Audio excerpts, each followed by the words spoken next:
ವರ್ಗಾವಣೆ ದಂಧೆ ಅಂತೂ ಏನು ಕೇಳಲೇಬೇಕಾಗಿಲ್ಲ. ಈಗಲೂ ಸಹ ಕಾಂಟ್ರಾಕ್ಟ್ಗಳು ಮೊನ್ನೆ ತಾನೇ ಕಾರ್ಪೊರೇಷನ್ನ ಗುತ್ತಿಗೆದಾರರು ಏನು ಹೇಳಿಕೆ ಕೊಟ್ಟಿದ್ದಾರೆ,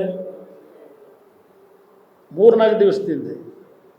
ಇನ್ನು ವರ್ಗಾವಣೆಗೆ ಅದೆಂಥದ್ದು ಹೊಸ, ಅದಕ್ಕೇನು ಹೇಳ್ತೀರಿ, ಸೈನು ಅಂದರೆ ಹೊಸದಾಗಿ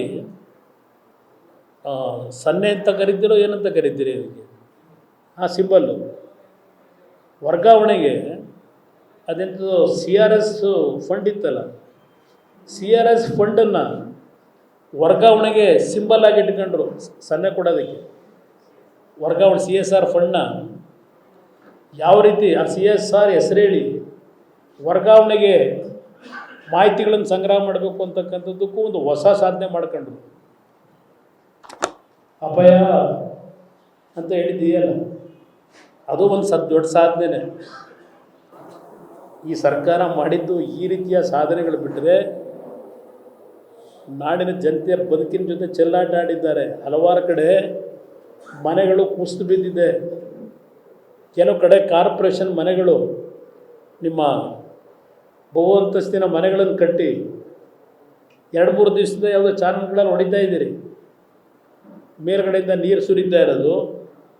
ಆ ಮನೆಗಳಲ್ಲಿ ಆ ಮದ್ಯದ ಬಾಟ್ಲುಗಳು ಕ್ಲೀನ್ ಇಲ್ಲದೆ ಇರತಕ್ಕಂಥದ್ದು, ಅಲ್ಲಿ ವಾಸ ಮಾಡಲಿಕ್ಕೆ ಸಮಸ್ಯೆ ಇರತಕ್ಕಂಥದ್ದನ್ನು ಅಧಿಕಾರಿಗಳ ಮುಂದೆ ತಂದರೂ ಏನೂ ಪ್ರಯೋಜನ ಆಗಿಲ್ಲ. ಇವತ್ತು ಅದೆಂಥದ್ದು ಪ್ರದಕ್ಷಿಣೆ ಮಾಡ್ತಾರಂತಲ್ಲ, ನಗರ ಪ್ರದಕ್ಷಿಣೆನ, ಸಿಟಿ ರೌಂಡ್ ನಗರ ಪ್ರದಕ್ಷಿಣೆ ಇವತ್ತು ಎಲ್ಲೋಯ್ತೆ? ಕಳೆದ ವರ್ಷವೂ ಮಾಡಿದ್ರಿ ನಗರ ಪ್ರದಕ್ಷಿಣೆ, ಕಳೆದ ಬಾರಿನೂ ನಗರ ಪ್ರದಕ್ಷಿಣೆ ಮಾಡಿ ಏನು ಜನರ ಸಮಸ್ಯೆಗೆ ಪರಿಹಾರ ತಂದು ಕೊಡ್ರಿ ಬೆಂಗಳೂರು ನಾಗರಿಕರಿಗೆ? ಎಷ್ಟು ಮನೆಗಳು ಬಿದ್ದೋಗಿದ್ದಾವೆ ಮಾಹಿತಿ ತರಿಸ್ಕೊಂಡಿದ್ದೀರಾ ಈಗ ಮಳೆಯಲ್ಲಿ ಕಳೆದ 1 ವಾರದಿಂದ? ಇದು ಈ ಸರ್ಕಾರದ ವೈಫಲ್ಯಗಳೇನಿದೆ, ಜನಕ್ಕೆ ಬೇಸರ ಆಗಿರ್ತಕ್ಕಂಥದ್ದು ಸತ್ಯ. ಇದು ಇವರು ಎಷ್ಟೇ ನಮ್ಮ ಸಾಧನೆ ಅಂತ ಇವತ್ತಂತೂ ಇಲ್ಲಿ ನಮ್ಮ ಪ್ರೆಸ್ ಕ್ಲಬ್ನಲ್ಲಿ ಮೀಟ್ ದಿ ಪ್ರೆಸ್ ಸ್ವಲ್ಪ ಮಾಡ್ಕೊಂಡಿರ್ಬೋದು.